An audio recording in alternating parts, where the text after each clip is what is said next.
இயேசு கிறிஸ்துவில் பிரியமுள்ள சகோதர சகோதரிகளே, அன்னையுடைய அன்பு பிள்ளைகளே, இயேசுவின் இனிய நாமத்தில் உங்கள் அனைவருக்கும் என் இனிய காலை வணக்கம். இன்று செவ்வாய்க்கிழமை, டிசம்பர் மாதம் 23ஆம் தேதி.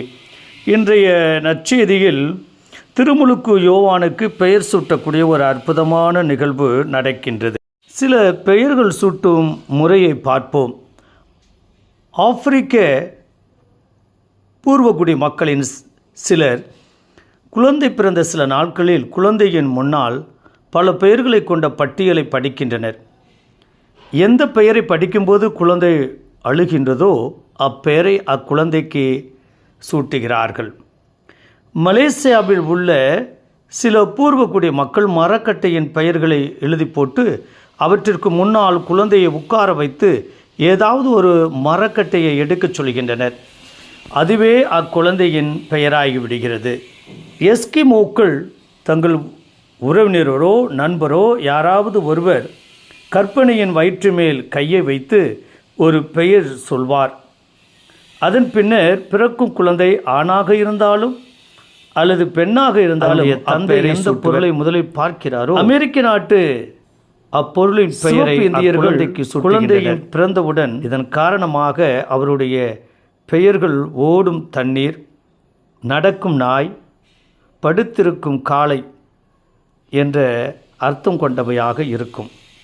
பிரியமான சகோதர சகோதரிகளே, இந்த அருமையான இனிமையான நாளில் திருமுழுக்கு யோவானுக்கு பெயர் சூட்டப்படுகிறது. இன்றைய நாளிலும் கூட குழந்தைகளுக்கு பெயர் வைப்பதில் மிக கவனமாக இருக்க வேண்டும் என்பதை மேற்கண்ட நற்செய்தி நமக்கு தெளிவாக சுட்டுகின்றது.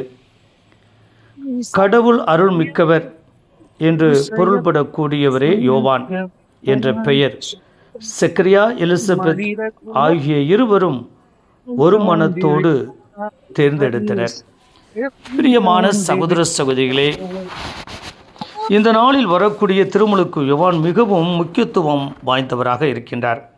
மெசியா வருவதற்கு முன்பாகவே இன்று சக்கரியா எலிசபெத்துக்கு யோவான், அதாவது திருமுழுக்கு யோவான் பிறக்கின்றார்.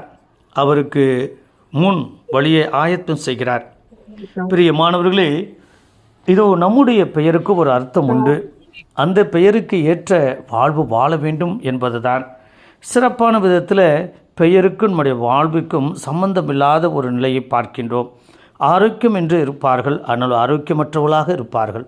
சாந்தி என்று வைப்பார்கள், ஆனால் சாந்தமில்லாதவர்களாக இருப்பார்கள். இவ்வாறாக புனிதருடைய பெயரை இந்த நாளில் சூட்டக்கூடியவர் எவர்? பலதரப்பட்ட நிலையில் புனிதர்களை நாம் நிறைய நேரங்களில் பெயர் சூட்டாமல் இருக்கக்கூடிய நிலையை பார்க்கிறோம்.